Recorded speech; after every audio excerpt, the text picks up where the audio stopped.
Oh, Queen Justice, where are you? Did they beat you up or no? Lock you underground, take the crown away from you? Oh, Lady Liberty, red, white, and blue. Did they take your dignity with their bigotry? Teach you that you're born to lose. Free or guilty, it's gonna get filthy. Better believe, roll up your sleeves. It's gonna get rough, it's gonna be tough. We all agree, we've had enough. We've had enough of all the rules you break. We've had enough of all the money you make. We've had enough. No more life gets taken. We've had enough. This is a proclamation. It's been 400 years and we're 400 late. Together we stand from state to state. Going back in time won't make America great.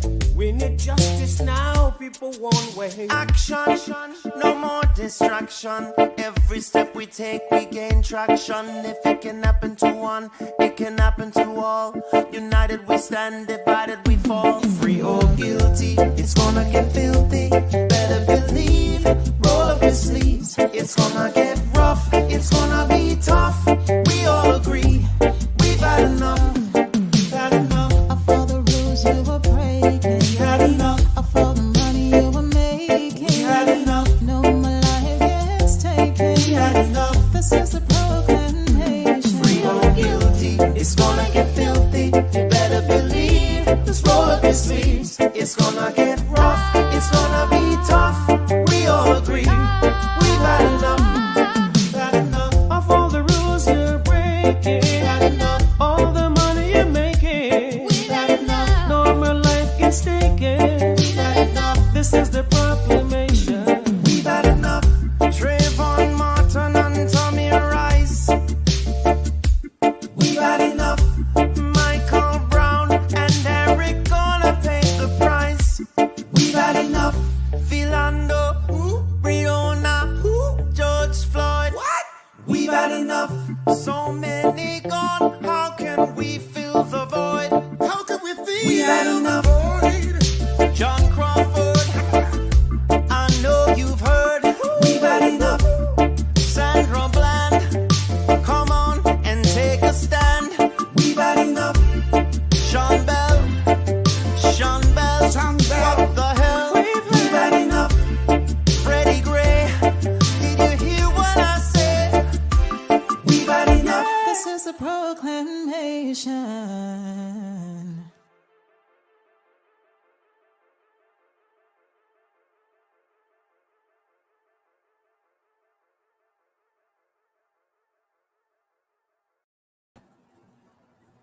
I'm Al McFarlane. Welcome to Conversations with Al McFarlane.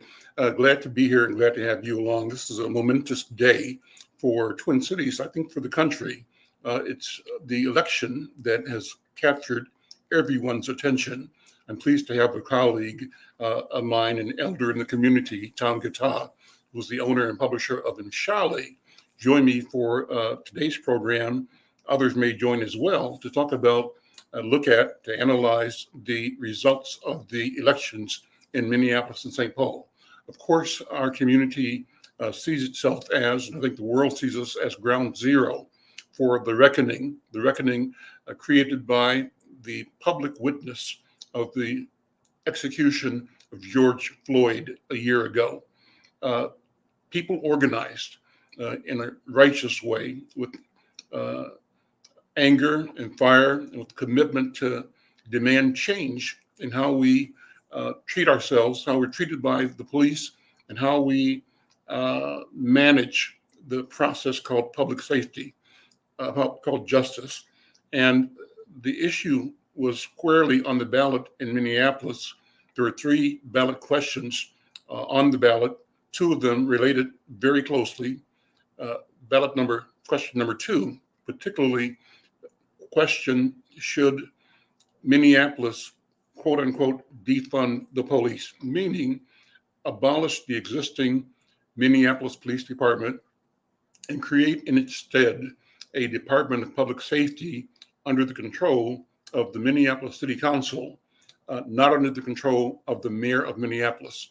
The related public leadership ballot question was question number 1, and that was one that determined the political structure of either a strong mayor in Minneapolis and a legislative authority for the city council, or a strong city council that had kind of more executive authority. And in a sense, if measure number 1 had been approved, creating a stronger city council, well, creating a stronger city council had been if measure number 1 had not been approved, and if voters had decided to create a stronger city council, it would have gone hand in hand with the emergence of a new power center and arrangement in control of the police department by the city council, if ballot number 2 had passed as well. I may be confusing myself here, but Tom Guitar, good to see you, brother. How you doing, man? I'm not hearing you. Yeah, me. Yep, sorry. Yes, I'm doing good, sir. How are you doing today? I'm doing good. I've been fascinated by, and I've been doing these conversations for almost a half a year now, talking with candidates and asking each of them to explain what the ballot questions meant to them personally, and as they saw it, what it meant for the city. But let me have you and I go through that process as well. And as you've watched, as I have, what was at stake here in Minneapolis and St. Paul. And I think I'm going to ask you to bring a special lens, special insight in your awareness of the growth and the energy out of the new American community, the emerging population from East Africa and Africa. Yeah, actually, I mean, I think especially, I mean, I think, as you know, question number 2, the one to do with public safety and the police, I think that is the one that obviously had captured the imagination of most people. And I think that's the one that a lot of energy was spent on by both sides, actually. And what I noticed, actually, I think it's a lot of people, especially a lot of the immigrants that our paper covers, for example, they started out as being in favor of it, as many people were. But then I think as time went on, as you recall, there were a lot of court cases, trying to define what the language of the ballot was going to be. That went to the courts a few times. And I think at the end of the day, that back and forth between the courts and the two sides that were fighting over that ballot measure, what ended up happening, I think, is just that I just noticed that a lot of, not even just immigrants, but just people of color, they just started taking a step back to see, do we really want this? And I think the thing that did that ballot measure a disservice was probably the language in just the way the thing was worded. When you tell people that the police that might be included in the Department of Public Safety, for example, if necessary, you see even somebody who was entertaining the idea of we need ballot measure number 2 needs to pass, suddenly is taken aback, and I think the opponents of that particular ballot measure, they did a good job, I think, in highlighting what many are calling the deficiencies in the language. And really, actually, I think most ballot measures typically are not really like explicitly spelled out, but this is an exception. And a lot of crime has been happening in the city, as you know, north side, south side, regardless of really where you are. It's just like people are feeling there are already no police available in the streets. So that I think fueled opposition or hesitancy towards supporting the ballot measure, I think. And there are some people you'll meet out here in the street that will say, no, these are the police fueled some of these crime spree, probably. They took a hands-off approach just so they can show people that, hey, this is what you get if there is no if there is no police. But there is no proof to show that. But all we know is that the police force is a third below what I think it's supposed to be. It's not a full complement. So this is where we are. But for the other two measures, as you can see, the third measure, for those who are not familiar, is what is called like the rent stabilization, the rent control, whatever you want to call it, in both cities, Minneapolis and St. Paul. Those passed pretty good. Okay, so but I don't think anybody should be surprised that that one passed, because both cities are majority of the people living in these two cities are renters. So people, I will actually have been very shocked if that particular measure, especially in the Minneapolis one, if it had failed, because that would really have, I don't know how we'll have explained that one. People will have been voting against their interests, I guess, but it's what it is. It was quite an interesting evening, I should say. Al, I think you're muted now. Thank you. I have had guests on the program, Tom, who spoke on behalf of support for the, spoke against supporting the rent control amendment in both cities. And I think they were feeling that the St. Paul outcome was a foregone conclusion, but they were hoping that Minneapolis would vote against the amendment. And as you said, both cities both adopted this posture of rent control. Yes. And the argument that I heard from them was that there's a development long view that keeping the marketplace open for development will enable rents to stabilize organically over time. That there may be some short-term, cost and losses by renters if there is no rent control, but that the long vision here is that developers will bring more product to the market, build more apartments where there is not an impediment to their profitability. Rent control, they view, is a impediment that dissuades them from making the investments, and that rather will make them go to the suburbs or other places to do building where they can maximize their profits. Have you heard that as an argument? And I don't know how that would land on the ears of somebody paying rent. I mean, no. Am I going to cry for a developer or cry about making next month's rent?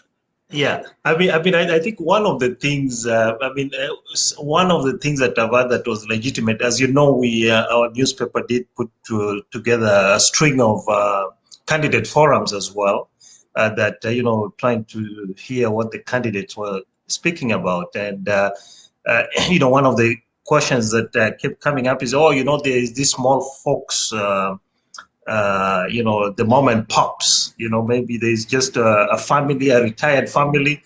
They only have one or two duplexes that they are renting out. What happens to them? And, so there's that angle. But in terms of the developers, really, I think what people need to understand, at least the way I understand it, is this actually does not, this only helps current renters. Okay, and I don't think it actually helps. I don't think it hinders people, the big developers from developing, because they can come in and price the thing way higher from the get-go, instead of maybe they were planning to do a $1,200 studio, development. condos or whatever, and now suddenly it will be 1,500. So I think that's the part. So I don't really think it will stop development per se, because if you're a new developer, you'll come in, you'll just price it accordingly, because the protections, I think, are just for existing renters. If you already have an renter here, you can't go, is it St. Paulo, you can't go over 3% or whatever the percentage is. But I don't think it actually stops future developers, at least the way I understand it. But these things, we'll have to see how they play out. I think there have been some mixed results from what I've read in other cities that have enacted them. But the Minneapolis one, I think, is a little bit more, much better from what I understand, because that one still, the city council still has to come with some kind of policy on how that is going to be implemented, which I think also already puts some deliberative process into it. So there's going to be some participation from both sides. Great, good idea, good. So let's look at the background for ballot question 2. And that was, I think, the unfortunate language of defund the police was part of its undoing. But let's look at the consequence of even the statement. I have the feeling, Tom, that even though the measure was defeated by about 10 points, is that? Yeah, it was like 50 something, 57% voted no, I believe. But the fact that 43 voted yes is significant. And so I don't call that defeat a loss. I don't either, by the way. I think this is a game changer any way you count it. And I think that the people that mobilized 43% of the voters to bring their point of view to the table have demonstrated their capacity to flex their muscle. Correct. And 2 things happen. One is that they create an ever-present pressure for elected and department-led organizations to be both transparent and responsive, to be able to explain what they're doing and why. At the same time, they are being formal and open critics of policies and practices that deserve criticism and that must be looked at. And the consequence of that is that those who remain in power, so Arredondo has his job today. The question was, would he be losing his job? Mayor Fry has more power now than he had yesterday. But in both of those situations, they both have greater obligations, and they have a formidable watchdog standing on their necks, waiting for them to make a mistake. What do you think about that?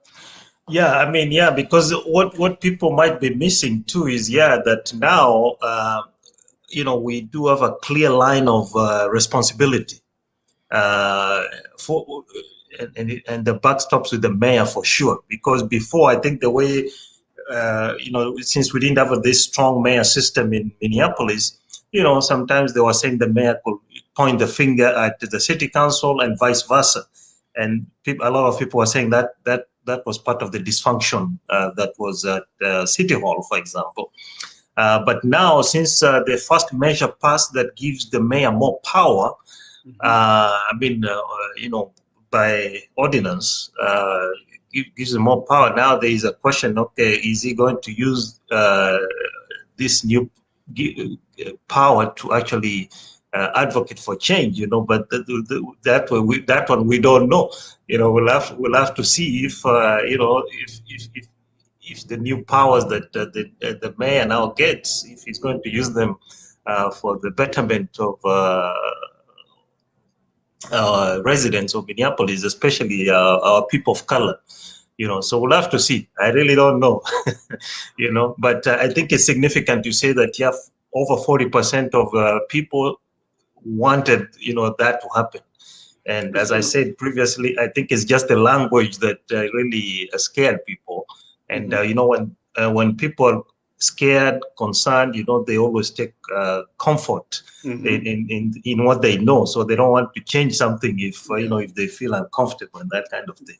What's familiar to them matters. Yes. And yes, they correct. treat their, so. Yeah, because you have to realize too, you noticed even in the north side, I think a lot of the black leaders there were, not just black. I mean, the way it voted, you could see if you go precinct by precinct, the north side, most people voted against it, but they have legitimate reasons because a lot of the crime has been happening in the north side disproportionately. So you can't blame people for saying, man, we already didn't have police. Now you're saying you're going to take away police. What happens, So. Who are the 43%? From your point of view, how's it? So you mentioned in the black community, north side, where I am right now, the majority seem to be voting for what they knew, and that is to make the existing leadership more responsible and responsive. And they rejected the idea that we need to dismantle the police department or diminish the leadership opportunity represented by Chief Madaria Arredondo. Some people personalized the issue, saying that this was really an attempt to eliminate a black leader correct. as the head of the city police department. So there was that element. While there's that, there are people who say we still need more management, more leadership, more recruitment, more black people and people of color on the force. That's what really is at stake, that our community policing should not be by occupiers, right? People who live in the suburbs will come in, make their living and leave, but no other vested interest. What do you think about that? Yeah, I mean, I think some of this, what I call the data nerds, the data gurus, they patched together this very beautiful map late last night before I went to bed. And it was quite an interesting map they put out. They showed, okay, this is the map of Minneapolis by wards, and they showed the way it was red round. It was like a donut basically. Okay, it was. Can you share it? Can you screen share it? Yeah. I'll find it and send it to you shortly. And the way they put it is they showed, okay, the red was round, and that was the people who voted no. Okay, and the red part, of course, included the north side as well.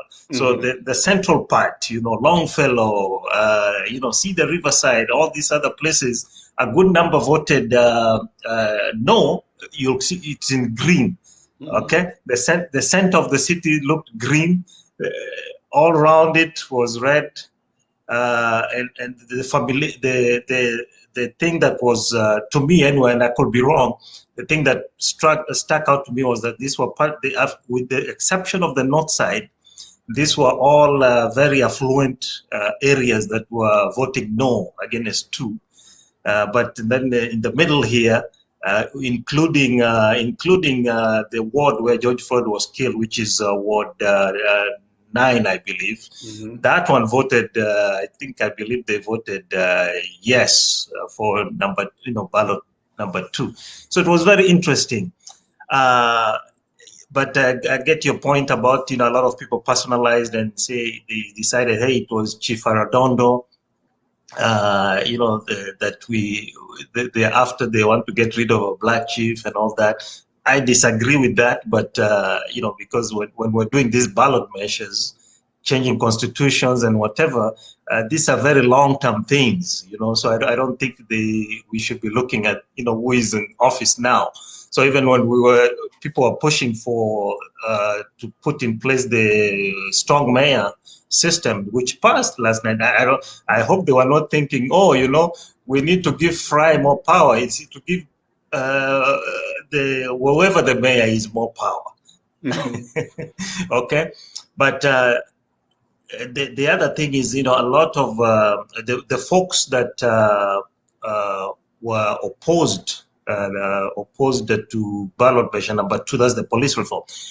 I think they did a very good job, actually, in my opinion, in doing some serious organizing in a lot of the immigrant communities. They succeeded in some parts, and some parts they didn't.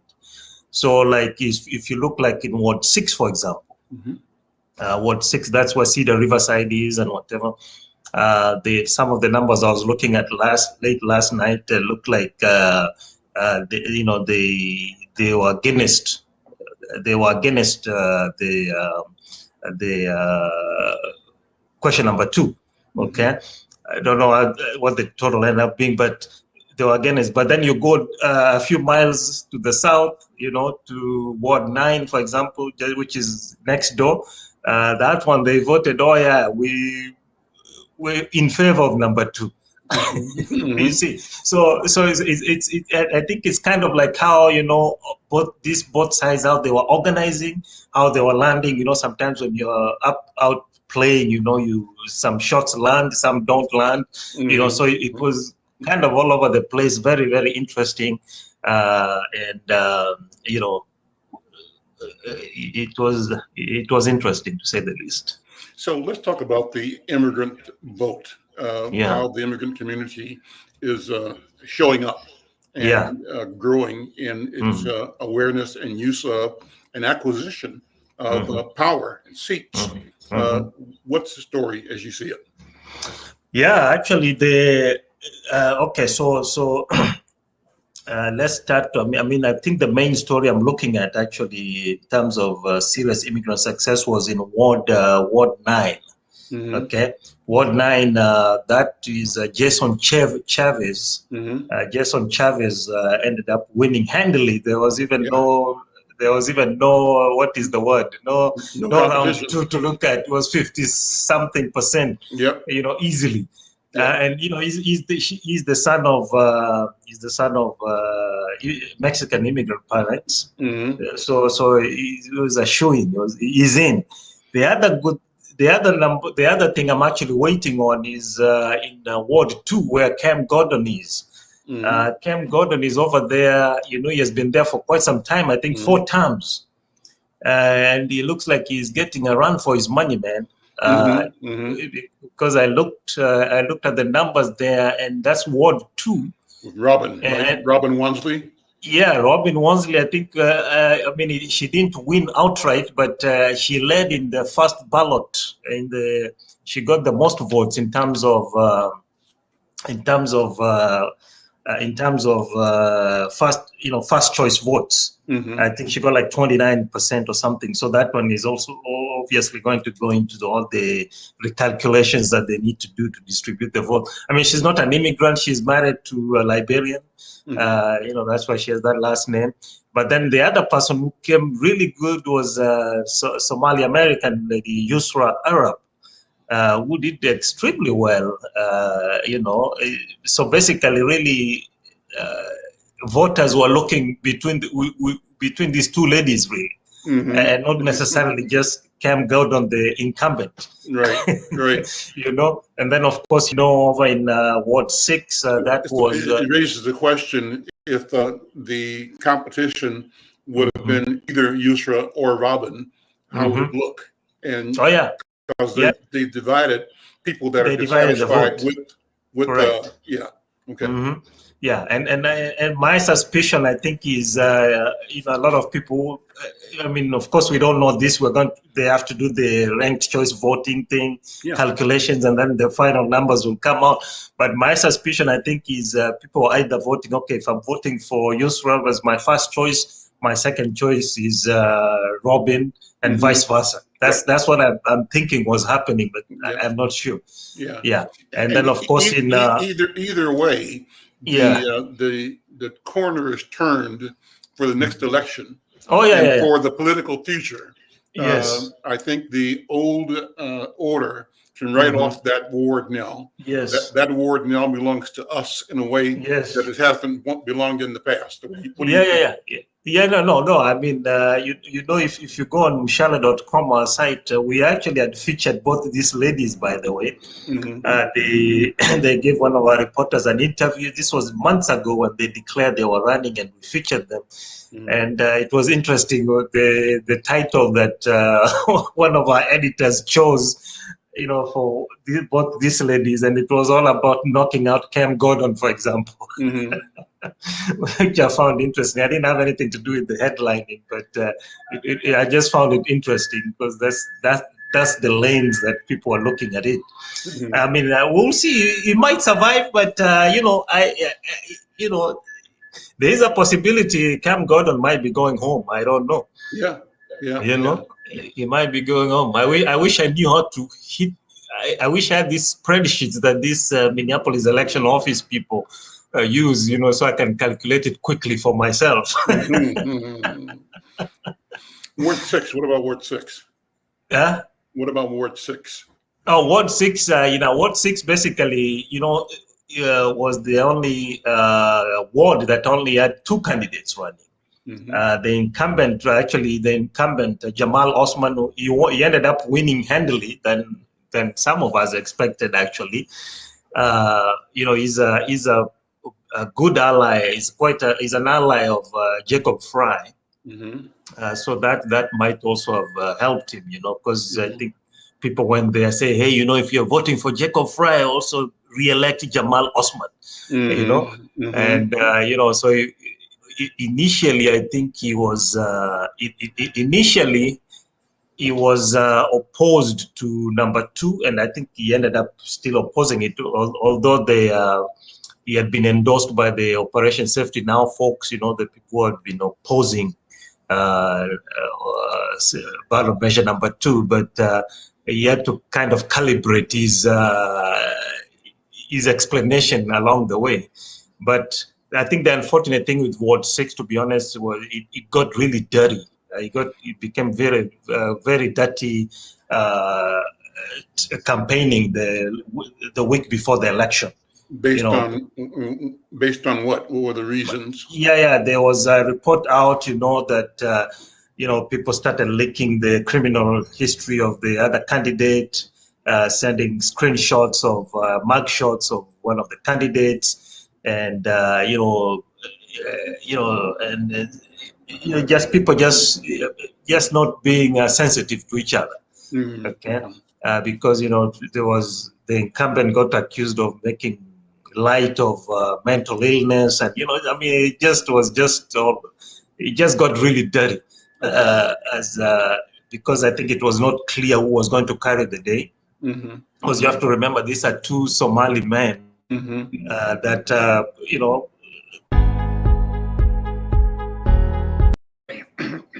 I'm queuing up a interview this morning. I did Black Press USA. Okay. But go ahead, and then Kelvin, just hold that in the background till we're ready. Yeah. So as I was saying, you know, it's two good Somali gentlemen fighting against each other. So, because there was even talk previously, you know, people were asking Mr. Bihi, who was the challenger, why are you challenging another Somali?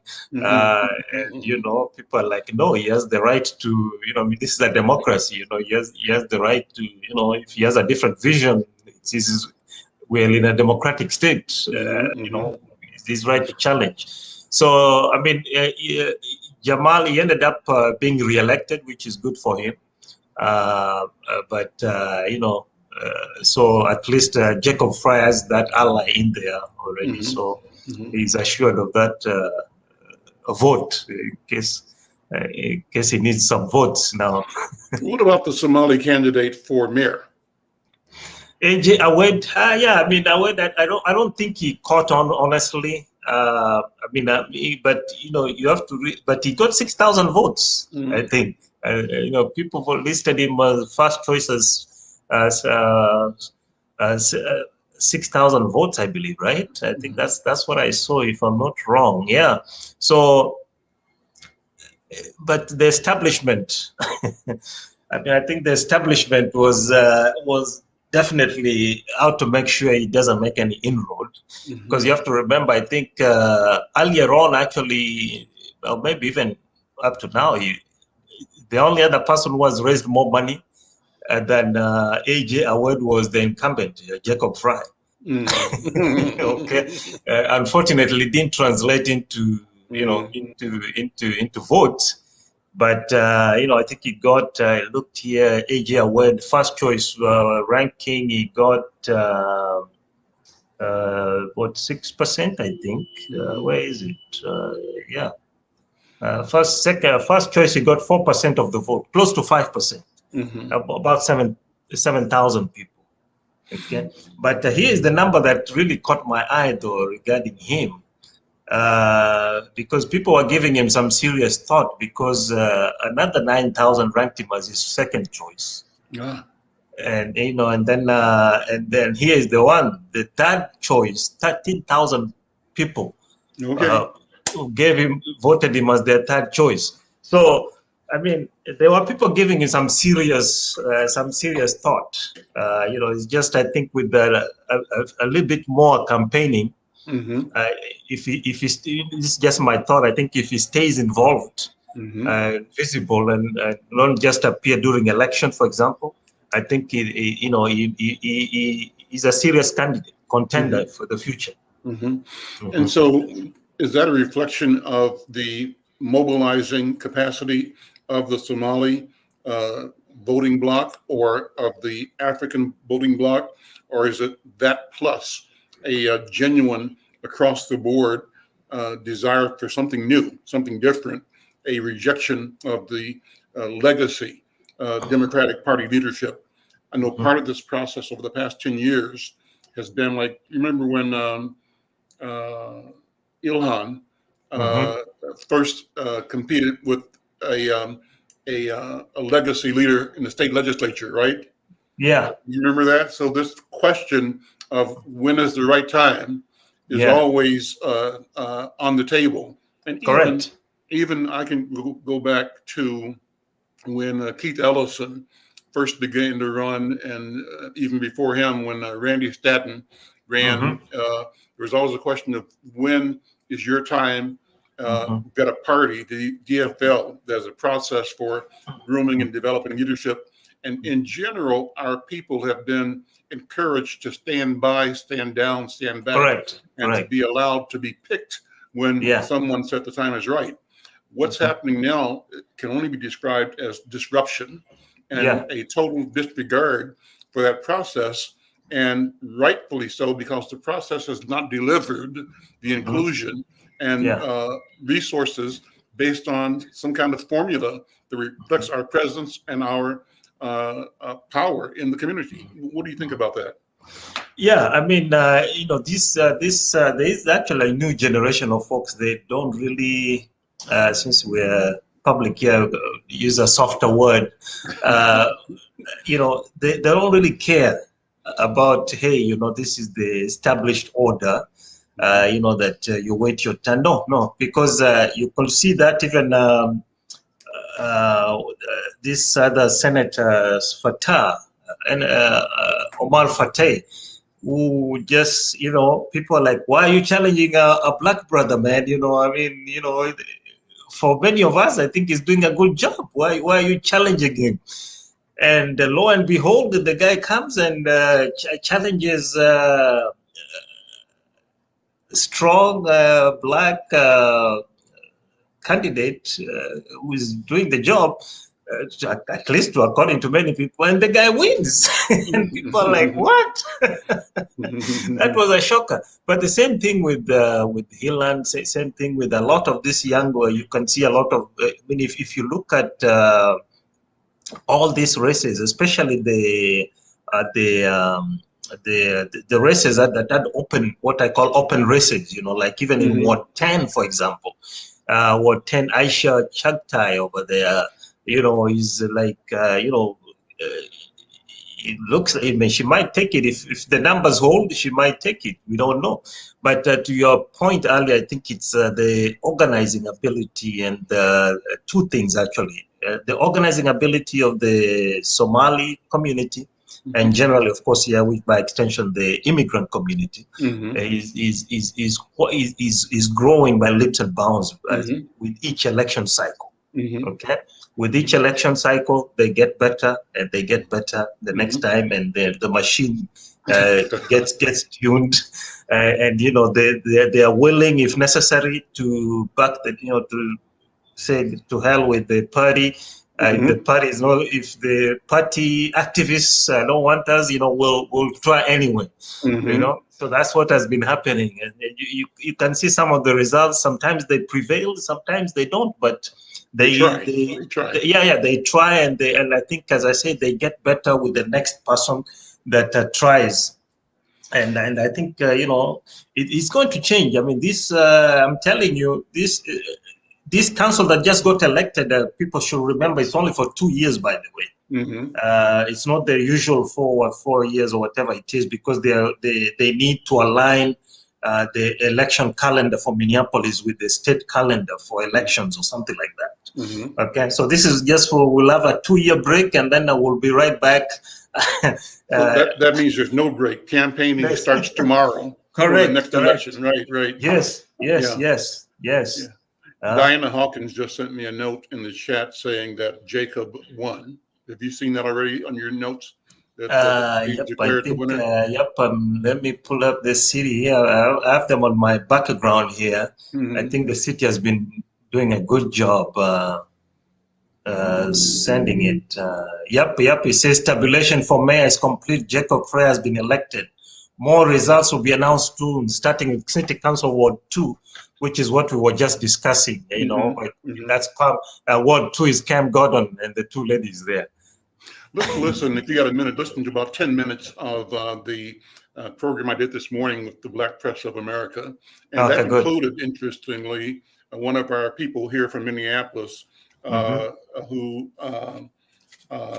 is with the Communities United Against Police Brutality, Michelle Gross. Sure. Kelvin, play that. We're going to play about 10 minutes of it, and then we'll come back and close up with Tom, okay? Newspaper Publishers Associations, let it be known. First, this just in, Ronnie Wilson, founder, member of the R&B group The Gap Band, has died at the age of 73. His passing was confirmed this morning by his wife, Linda Bulwell Wilson. She posted on Facebook that the love of my life was called home this morning at 10:01 a.m. Please continue to pray for the Wilson, Bulwell, and Collins family while we mourn his passing. Ronnie Wilson, the founding member of the Gap Band, has died. We have lots of news to get to this morning, including Pfizer has approved to start providing COVID vaccines for children 5 to 11. And last night, voters sent a clear message that they are not happy with Democrats early as this morning there is the New Jersey race that's still to be decided. And in Minneapolis, where George Floyd was killed by police, voters in the city rejected a ballot measure to overhaul policing drafted amid the national fury over George Floyd's murder by a police officer.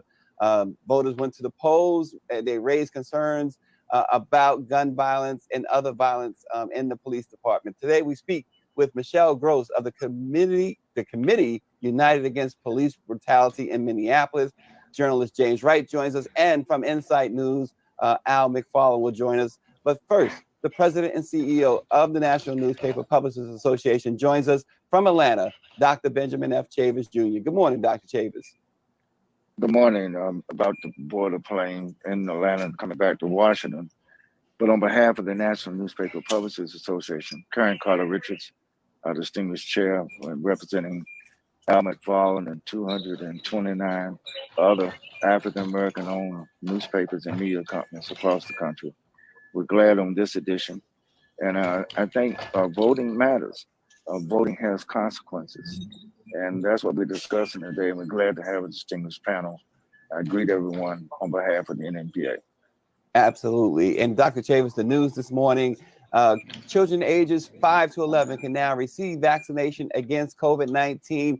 On Tuesday, November 2nd, Centers for Disease Control and Prevention Director Dr. Rochelle Walensky signed off on the recommendation from the CDC's Advisory Committee on Immunization Practices. Dr. Walensky's authorization, her signing off, allows healthcare providers, pharmacies, and clinicians to commence coronavirus vaccine shots to children aged 5 as early as this morning. Officials said that the shots are available. The Food and Drug Administration had previously authorized a 2-shot regimen. Each vaccine dose for the 5 to 11 age group contains 1/3 of that used for adolescents and adults. White House officials have determined that there's enough of the Pfizer vaccine for all 28 million children in America who are between the ages of 5 and 11.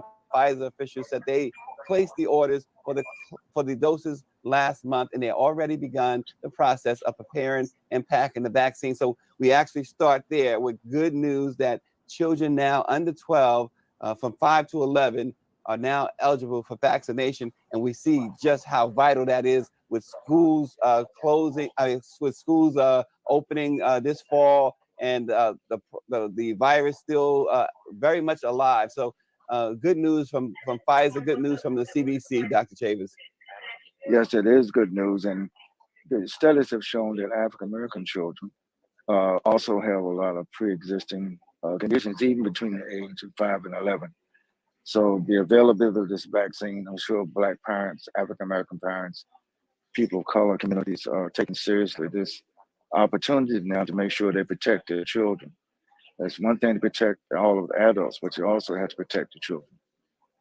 Yeah, and Dr. Chavis, Democrats were handed a resounding defeat yesterday in Virginia, and it looks like they are trying to hold on for the dear life in New Jersey. Governor Terry McAuliffe lost his re-election bid to Glenn Youngkin, a Republican, and a lot of people are saying that is really reflective of the leadership that people are really fed up with Democrats, or they sent a message at the very least that get your act together. Because in New Jersey, Dr. Chavis, a race that many believe would be a runaway for the incumbent Phil Murphy now has turned into a dead heat. This morning, they both wake up.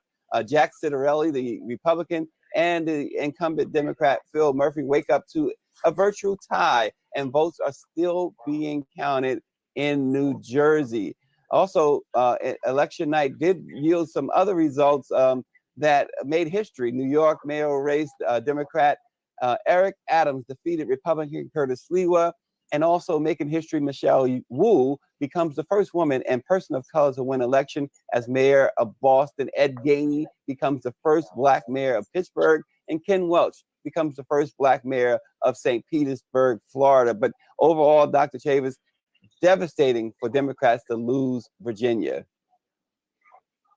Well, I think we should take this in perspective. I think, particularly in the African American community, I think it shows the importance of voting. It shows the importance of us being clear on why we're voting and who we're voting for, and not to take anything for granted. While it was a record voter turnout in 2020, this is 2021, just 1 year later. So I think even in a city like Atlanta, where I'm right now, there was some increased voting in some precincts, but some low voting in other precincts. And I think that no city or no state in America should be taking anything lightly. I think some Democrats won, some Democrats lost, some Republicans won, some Republicans lost. But I would say overall, American democracy won last night. Some of the people that are claiming voter fraud, they're not able to claim voter fraud now in Virginia. So I think that the glass is not half empty. I think it's still half full, but it also means we have work to do, particularly in the African American community. We got to make sure that the George Floyd Police and Justice Act, Justice and Policing Act is enacted. And we have to make sure that the John Lewis Voting Rights Bill is also enacted, which Senator Schumer now said he's going to bring before the Senate. Yeah, And Dr. Chavis, something else that was on the ballot out of Minneapolis, there was a ballot measure to change over the police department, to eliminate the police department and have a department of public safety. Michelle Gross, she represents United Against Police Brutality, the Communities United Against Police Brutalities Project. Also, we also have, this morning, Al McFarlane of Insight News, one of our publishers there, and James Wright of the Washington Informer. We're going to say good morning to each of them to discuss this and the other topics this morning. Good morning, guys. Good morning. Michelle Gross. Good morning. Good morning. Good morning. Good morning. So let's start. Al, you're on the ground. You got your feet on the ground, the boots on the ground in Minneapolis. Tell us, you and Michelle Gross, set it up for us on what happened there with this ballot measure. Well, Minneapolis is a DFL, a Democratic Farmer Labor Party town. So it's not a question of Republicans, Democrats here. It's a question of how the Democratic Party will see itself and go forward. The challenge, the stress, is from the progressive, newer voters who, in reaction to the horror of the George Floyd murder, and then the elevation of awareness about the history and continuance of egregious behavior against Black people, that voting bloc emerged in ways that it never has before. The consequence has been that we had more voters in early voting and more at the polls voting at historical records here in Minnesota. And the question really was, do we keep the current police department and motivate it or accept its statement that it's prepared to reform in an aggressive way? Or do we say it's beyond reform and do a massive, aggressive, new imagination, reimagine what it means? And that's what the points of tension were. Do we reimagine policing altogether, get rid of what exists, or do we figure out how we make what we have work and build out to a future that's equitable and fair? And with the close vote, even though the ballot measure failed, the issue is not resolved. And I say it's a good thing because it means everybody's paying attention. Yeah, and Michelle Gross, I know your organization was not for this ballot measure, but you are against any type of police brutality, and you have some interesting bullet points that you believe will help change the culture of policing. First of all, your reaction to the ballot measure, and tell us what your organization wants to see happen with the Minneapolis Police Department. Well, thank you for having me this morning. Part of the problem is that the ballot measure itself, there were well-meaning people on both sides of this question, but the ballot measure itself wasn't very clear. What it essentially proposed is to give the police to the city council. And I think that the no vote is more of an indictment of the city council because, frankly, a lot of the city council members lost their seats as well last night. And so I think it was a kind of a vote of no confidence for the city council rather than, a straight up, for or against police accountability measure.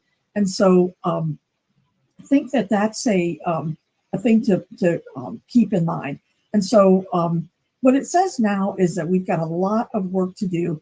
And we were saying this anyway. There was no magic wand, no easy way to address policing issues in Minneapolis. And so passing this ballot measure wasn't going to even do that. It was simply going to move the council to the police to the city council.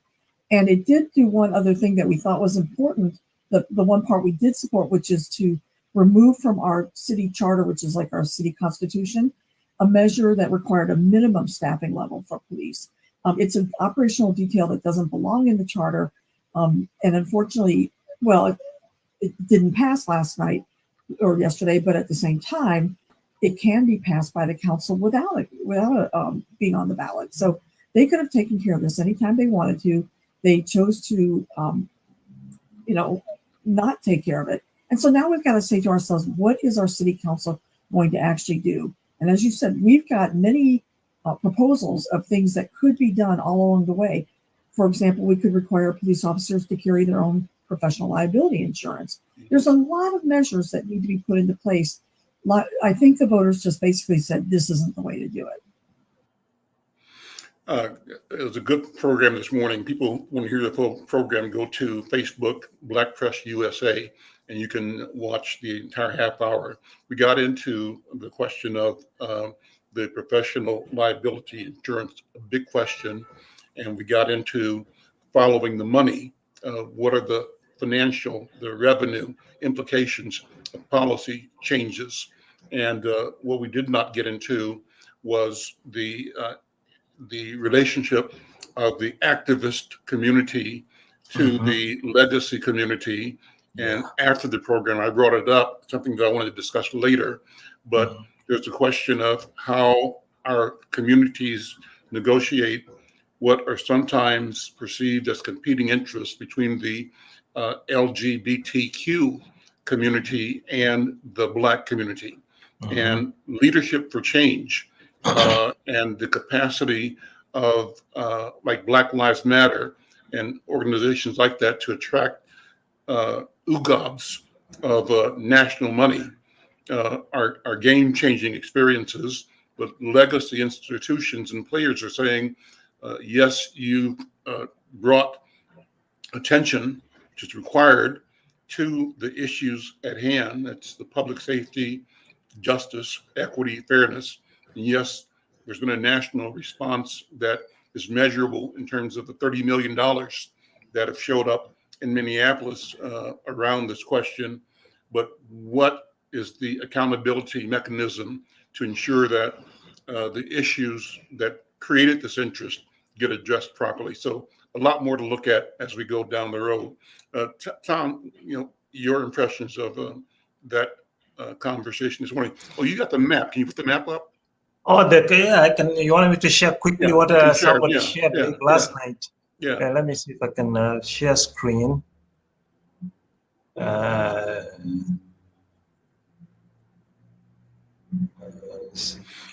while you're doing that, you and I should look at a series of conversations that look at and give voice to how we negotiate what may be perceived as competing interests between the so-called ADOS, that's new language, right? African or American descendants of slavery. And so there's a group saying that we want change based on our status as the generational descendants of the enslaved Africans. And to say it like that suggests that solutions ought to be focused on us, not on newly arrived Africans. And so that's a discussion we haven't had publicly, but we should. Looks like I can't share the screen because I ended up using Firefox and it wants Chrome. Okay, don't worry about it. Yeah, but have it on your email if you can open it quickly. Yeah, let's see if I can. I think I did. Yeah, but I'll come. Yeah, it's just sent it a minute or two ago. Yeah, but I liked what Michelle said there actually, because this thing of there was no.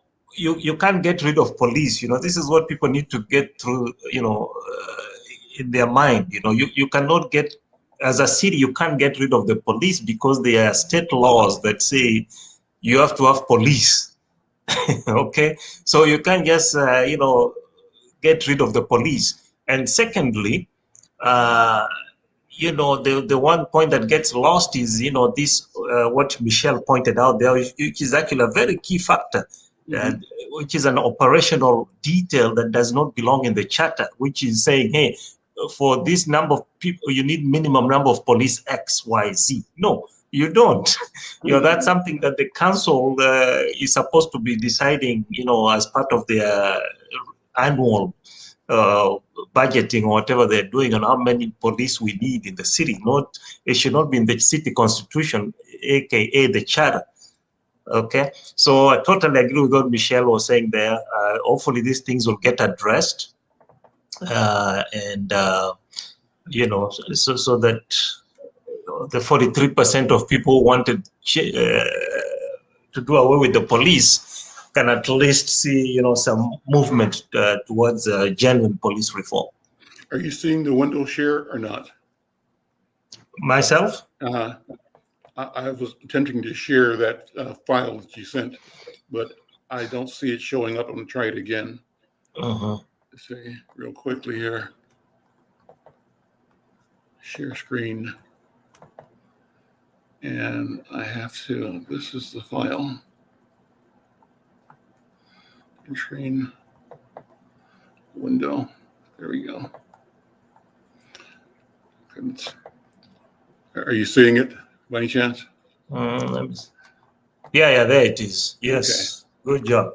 Yeah, so basically, as you see on that map there, all the red you see there, that's the map of Minneapolis. All the red you see, those are the no votes against the question number 2 about the police reform question. And then the green in the middle there, and some of it on the northwest part of the northeast part of the corner there. Those are the yes votes. Interesting. Very interesting. You know, this was as 9 p.m. last night, so I don't know what if 9:30 p.m. that this gentleman posted it last night. So northeast Minneapolis, that has a large and growing immigrant and young population, right? Yes, correct. And then we see in the area from about 50th, north into South Minneapolis, South Central. Yes. Support for the question. Yeah. And then the change though is far south, legacy, white communities really, and then in a way that might be called surprising, the intensely red support or opposition from the Black community in north and near downtown. Correct. Yeah. Correct. Yeah. Very interesting map. Yeah. Any thoughts on the defeat of Ward 4 council member Philippe Cunningham, and the victory of Latricia Vitale? We endorsed Latricia. She was one of our endorsements. Glad to see she succeeded. What are your thoughts? Yeah, I mean, I wasn't too surprised, actually. I think there was a lot, you could tell there was a lot of momentum behind Latricia. There was, if you followed actually late last, it was this past summer, there was a lot of intense debate on social media, especially. A lot of vitriol and anger directed at Felipe, the now defeated councilman. So I mean, you could sense right there that things were things were moving, man. I even watched one of their League of Women Voters forum, and you could tell things were going to change here. So I'm not too surprised. I think she's she's going to bring some interesting perspective on the council. One thing people should not forget, she's the first Black woman actually to serve on the council from Ward 4. So that already is also history in its own right. So so we'll see how it goes. I think Philippe had brought some interesting perspectives while he was serving, but people are not, people are ready for change there too. Well, and it boiled down, I think, according to Latricia's own words, it just boiled down to that same question we're talking about, question 2 on the police reform thing. Well, and this, on one of my recent shows, a person said, what the story is. That the deal is cut already, that if this is voted and if number 1 is rejected, right, meaning the council gets more power, not the mayor. If number 2 is adopted, meaning you got the reform, or not, you got the what do you call it? Transfer of police authority to a new agency. Yeah. That the likely leader for that would be Philippe Cunningham. Had you heard that? No. I mean that's new. That's new. It's new and it's interesting that that there is a strategy within that community that this was a stepped process where he was prepared to shift. And he's an academic, I think, and wants to I think in a social engineering way come up with this idea of reimagining what police work police, is. yes, And so yes. that's one of the things that I think is very interesting. Yeah. I mean, this man, it's going to be very interesting to see how this plays out. I know one of the things I'm actually now looking forward to is who is going to be council president. That's people have been saying, what's our friend, the Eighth ward. Eighth ward. Andre Jenkins. People are saying, Andre Jenkins should be lined up for that one. So I think that in itself will be very exciting. I think. She was kind of lined up before. I remember I a couple know. of meetings, and what she didn't get was the support of Jeremiah Ellison, nor the support of Philippe Cunningham. And people were expecting the two of them to bring their support to leadership for Andrea. It didn't happen. Well, Philippe is gone. So anything new on Jeremiah so far that you can see? No, I haven't seen anything. No, they're not going to right now. The city elections office, they are working on Ward 2 because they just finished the mayor counting. So now they are doing the counting for Ward 2. Okay. Yeah. So my suspicion is I'll be surprised if by 5 o'clock or even sooner we don't have Ward 2 all wrapped up and done, because we're only talking 4 candidates anyway. So I mean, 1 or 2. I think there were a total of 5. I mean, 2 are going to be eliminated here very quickly, I think. Okay. Well, listen. Let's come back and do more on this. This is fun. Of course. Yeah. Of course. I really want you and me to, in a planned way, talk about how African American and new American African communities know each other, work with each other, and determine and define shared mutual interest and opportunity, and how we avoid being pitted against each other. Where we both get to lose, right? And actually, to that point, if you have a quick second, to that point, actually, if you notice, what's her name? This powerful lady, her name escapes me, Nekima.